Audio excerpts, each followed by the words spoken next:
Locked On Podcast Network presents Locked On Sports Today. Lamar Jackson and the Ravens looked like, well, Lamar Jackson and the Ravens against the Miami Dolphins. Also, can the Blue Jays complete the drill, or does LA rally?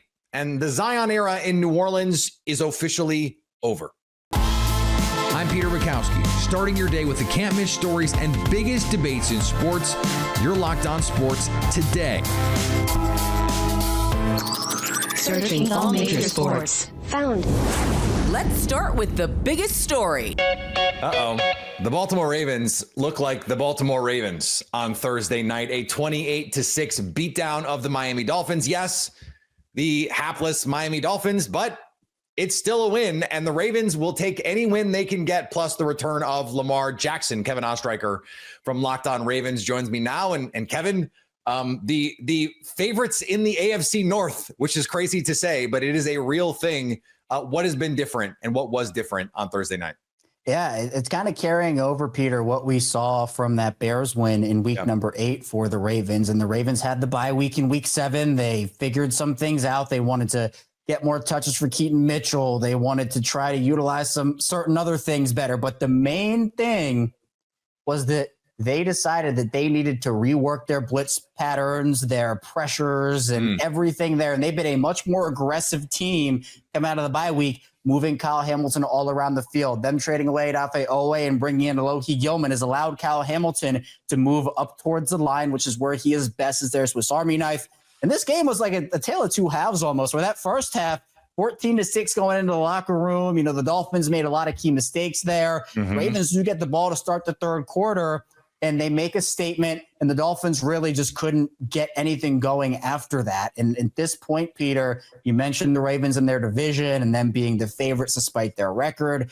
They have the Vikings coming up next week in a pretty soft schedule, where the Steelers have the Colts still to play this week, and then a lot of tough teams to play, including the Ravens 2 times. So those matchups will be key. But I think in this one, obviously Lamar Jackson being back makes a difference. He was, I think, trying to shake the rust off early, but, you know, he always loves playing the Dolphins, especially playing in South Florida, where a lot of this team is from. You got like 2 minutes into that answer, Kevin, before mentioning Lamar Jackson. And I think that speaks volumes to some of these defensive improvements. Like we saw it last week against Caleb Williams and the Chicago Bears. I know a lot of the discourse coming out of that game happened to be about Caleb Williams, but this was a defense that for the first month and a half just flat out could not get stops.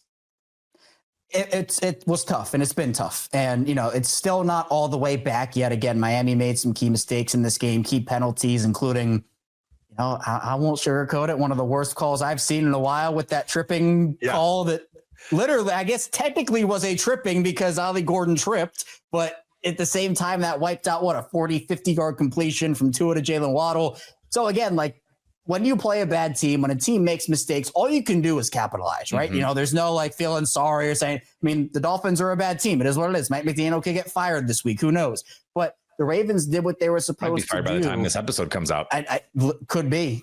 I mean, it's possible. I mean, at this point, the Ravens, it's been the pressures. I mean, the pressures have forced, and again, it's been Caleb Williams and Tua, but forced those two quarterbacks into making tough decisions, speeding up their internal clocks. The Ravens were just rushing 4 guys, not getting any pressure. And look, when you're going up against guys like Josh Allen, Patrick Mahomes, you know, all those types of players, Jared Goff, you know, that's not going to do you anything. Those guys are going to sit back there and pick you apart. The Ravens said, we're bringing the pressure to you. If you can complete the short stuff, okay. But we're not just going to let you sit back there and pick us apart one by one, play by play. And I think that's been the biggest difference. Plus the turnovers. The Ravens couldn't buy a turnover before the bye. Now they're forcing huge ones, multiple in this game. I mean, you have to feel really good about this defense right now.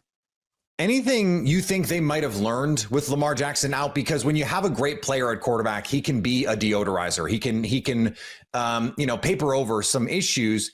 And when he's not out there, you can go, hey, actually, this player can work in this way, or maybe we need to get this other player involved in this other way. Anything you think they were able to glean playing with Cooper Rush and Snoop Hundley? Yeah, maybe not so much Cooper Rush, but I think for Tyler Huntley, you know, I think you have a point, Peter. Like this team show, because if Lamar had come back to that Week 8 game against the Bears and they beat the Bears, everyone, the storyline's like, of course they won because Lamar came back. Like, duh, he's the one that holds all together. Like he's the reason they win and da da da. but you win without Lamar. You get Tyler Huntley in there, and you're able to spread the ball around, and your defense is able to fly around, and you show yourself, hey, Lamar is the guy that makes this team turn, and like he's the one.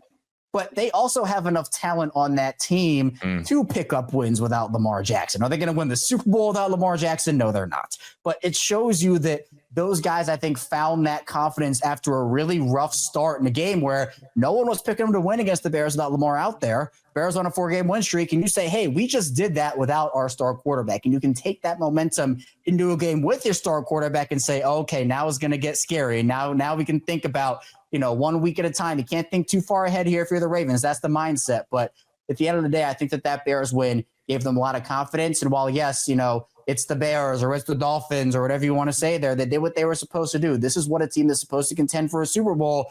They're supposed to beat up on the bad teams. And that's what the Ravens have done for the last 2 weeks. Stay up to date all year on the Baltimore Ravens by subscribing to Locked On Sports Today and Locked On Ravens on your favorite podcast app. Your Locked On Sports Today. Coming up, the Blue Jays look to finish off the Dodgers. Before we get to that, LSU's head coaching search is torpedoing before it's even started.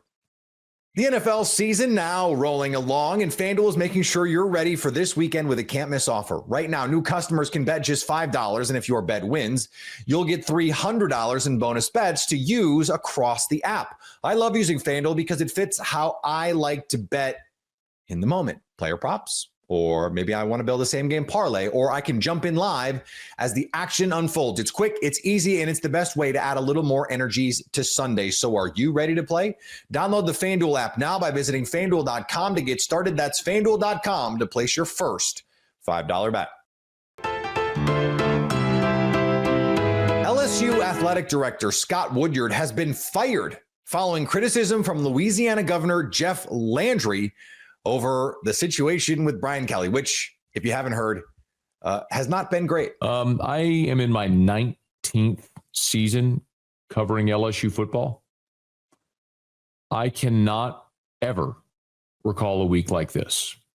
And that's saying something because I covered Les Miles and Ed Ogeron. Brian Kelly was fired on Sunday in a very rash decision. LSU owes him a $53 million buyout. The governor of the state has interjected himself in that conversation regarding the buyout because of his disdain for now former LSU Athletics Director Scott Woodward. And in what was very clearly a coup that was going to be executed, it was just a matter of when.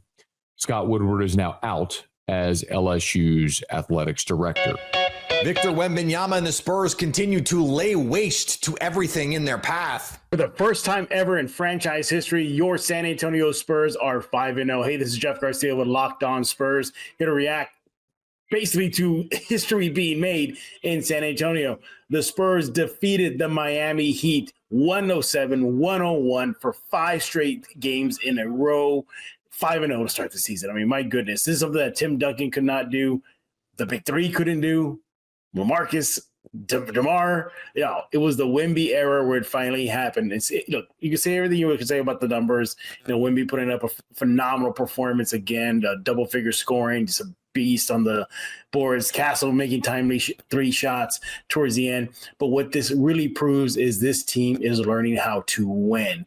Look, they faced one of their, a good test tonight versus Miami, a team that was not backing down and even was clawing to the bitter end in the fourth quarter, even took the lead in the fourth quarter.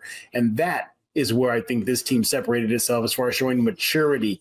Miami actually took the lead from San Antonio in the fourth period, but the Spurs made timely plays, key shots, the right decisions, the right defensive plays.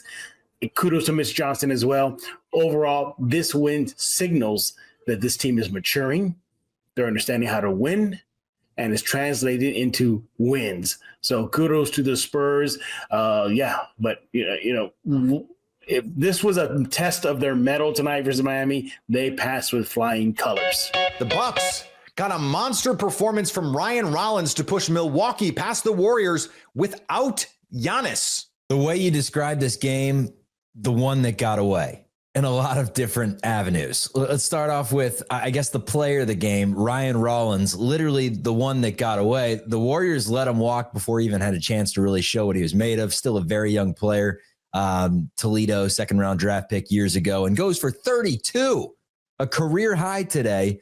No Giannis Antetokounmpo on the floor. So that's another reason why it's a game that got away. Literally scratched before the game, and the Warriors still aren't able to win, playing Al Horford, playing Jimmy Butler, playing Draymond Green, Steph Curry, everyone available. The Warriors still not able to get it done. 120-110, the final score. The Bucks hit 19 threes to the Warriors 13. That's a big difference. Golden State turned it over 22 times compared to the Bucks 16. That is a big difference. Milwaukee's 4-1. The Warriors are 4-2. Check out the live postgame show. It's Mike Loganoff, myself, Matt Kolsky. Hit that subscribe. We're going live potentially right now, or we already went live, so check us out. And the Canes crushed the Islanders. The Carolina Hurricanes win 6-2 over the New York Islanders to finish October 7-3. Bradley Nadeau gets his first NHL goal of his career in 6 games. And Brandon Busby gets his first career point with the assist on the Jackson Blake goal. Overall, great night by the Carolina Hurricanes, able to get back in the win column after the 2-game losing streak. And like I said, now they're 7-3 after October. What a great way to finish a month with the fact that you've got a plethora of guys out and still finding a way to dig deep, go for the next minute mentality. And now you move on to November. 7-3 in the standings, 14 points. You will gladly take that. And now you get to go and celebrate Halloween and have a good time. But the Carolina Hurricanes, no trunks, no tricks, all treats in tonight's game against the Islanders. The Blue Jays got out of LA with a pair of wins and now turn back to Toronto to try and finish off the Dodgers. Locked on MLB Game Night host Lindsey Crosby and Steve Lennox discuss whether or not Toronto can finish the job or if LA has enough offense left in the tank to go back to back. I want to start off with the Blue Jays because they have the series lead. They are up 3-2 as they head home to Toronto, to Rogers Center for either 1 or 2 games. Before we get into the micro level of what Toronto is doing well and how they're overcoming adversity, did you see this coming? Because I know that you were the one of us who picked Toronto, but did you think that outside of, a couple innings in that 18-inning just marathon, that outside of that, Toronto would essentially dominate the entire series in Chavez Ravine? I felt like after they went 18 and then tied the series up at 2-2 that they were playing with house money because you had one more. What Savage did to help the Blue Jays go up 3-2, I can't see many people saying they saw that coming. I think all of us, I was wishful thinking, but I'm steadfast in the Blue Jays. I don't move now that they're up 3-2, but I really didn't think they were going to go home up 3-2 and win games 4 and 5 in Los Angeles. They won game 4, again, house money. They win game 5, and they do so almost, they got leads and then they just added on. I really did think they would go home down 3-2 in the series and win. It was, hey, you got to win the final 2 at home. Now they've got 2 opportunities to close this things out. I would like to see them do it in 6, but they have a tall task that we'll get into in Yoshinobu Yamamoto. Yeah, and the thing that's wild to me, you mentioned Trey Savage. I want to kind of focus on him for just a second. I know we're really supposed to be looking ahead here, but I want to point out he started the season with the Dunedin Blue Jays taking on the Jupiter Hammerheads in single A. And he's now pitched in the World Series and pitched wonderfully. And it's funny because that first outing of his, Steve, 3 2/3 innings, 2 runs on 1 hit, 4 strikeouts, 6 walks. And it feels like he's not allowed that many walks in the entire postseason to this point. He's allowed 3 in 11 World Series innings compared to 6 in that first start. Can you remember, a rookie pitcher, or I guess a rookie in general, that's been this impactful in the World Series as Trey Savage? And did you think anybody was going to beat Cam Schlitter's playoff start that we saw earlier this postseason? No on Cam, because I don't know anyone that saw that really coming against the Red Sox in that decisive game 3 in the wild card round. I think we went to Josh Beckett in terms of young pitchers and doing it against the Yankees in the Bronx all those years ago, 20 plus years ago now for the Marlins. But, what he's done, and how about a great night across the board for East Carolina and college baseball, the Pirates, as Savage goes the first 7, and then Hoffman with that. I mean, every fastball he threw was 95. I was looking at the velocity, 95. That had to be 95. Another former Pirate as well. Just a great night overall for the pitching staff. I mean, John Snyder is pulling. Everyone went, he blew the 18-inning game. I mean, that game was just insane. I mean, credit to JD and John for doing MLB Game Night after Game 3. True. But Savage just. I was really tuned in again to Smoltz because, Smoltz was saying this is what he's got to do. This is what he's doing. And then every inning that he just kept going out there. I mean, the look that he had on his face was like, I don't know what just happened, but I just gave up a 9 spot. But he didn't. He just kept, Freddie Freeman strikeout, and just different innings that he just continued to mow him down, stayed within himself, and a great game plan, and he executed it. Beckett, young guys like that, few and far between. I mean, they went back to Don Newcomb, 1949 as a rookie. Yeah. I'll go for that. I love the Brooklyn Dodgers history. But wow, I mean, just what he was able to do. And, social media, just to wrap up real quick, Lindsay, social media last night, many people reminding us that this guy is still eligible to be AL Rookie of the Year in 2026. Yeah. Yeah. If we're talking about rookies in the World Series, it's a position player, but I'd be remiss to not mention 19-year-old Andrew Jones hitting 2 home runs in Game 1 against the New York Yankees. He finished that series, I think, 8 for 20 with 6 RBI, but the 2 home runs came in his first 2 at-bats of Game 1. So, okay.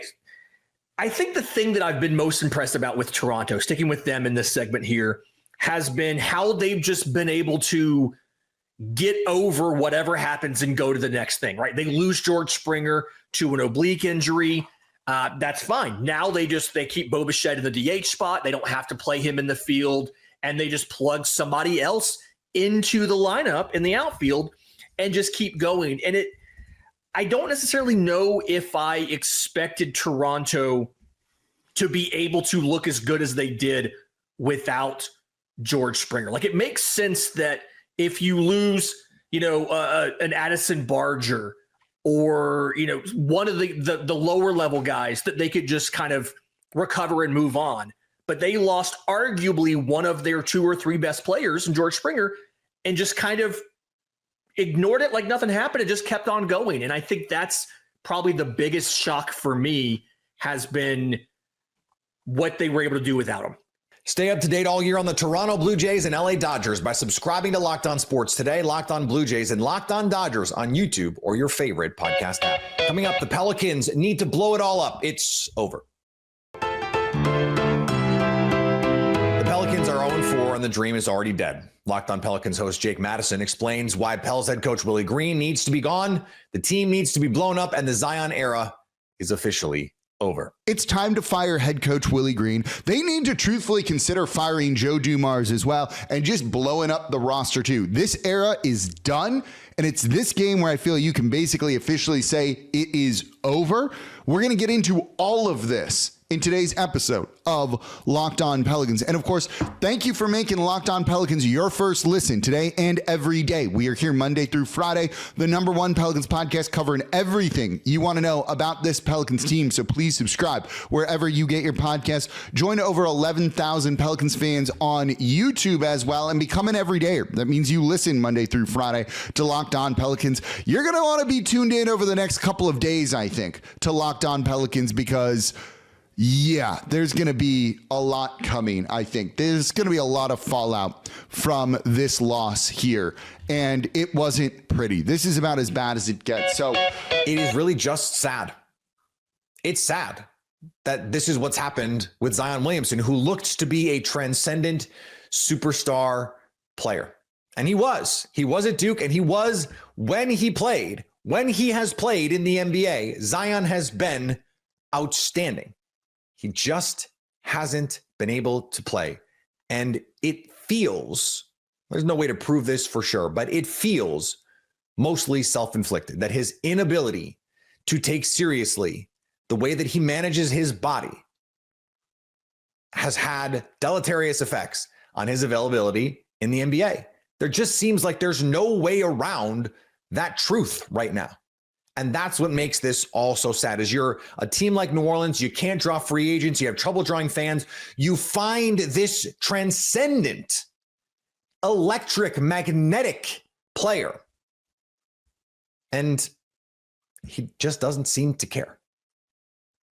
And so it's over.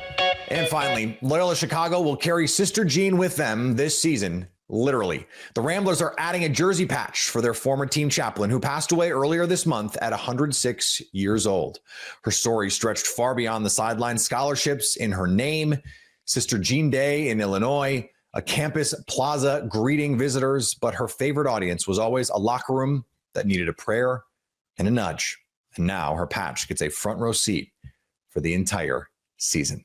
If you're catching this episode after hearing your favorite Locked On show, make sure to subscribe to Locked On Sports Today on YouTube or wherever you get your podcasts so you never miss an episode. Also, if you're a new subscriber to Locked On Sports Today, we're here for you with the biggest stories in sports every day. Coming up, the pressure's on for the Dodgers. Do they have an answer in Game 6? So at least until tomorrow, stay locked on sports today. Locked On Podcast Network presents Locked On Sports Today. For more episodes of Locked On Sports Today, go to our video on demand. Click on sports at the top of your screen. There, you'll find past episodes of Locked On Sports Today, plus other Locked On shows on demand.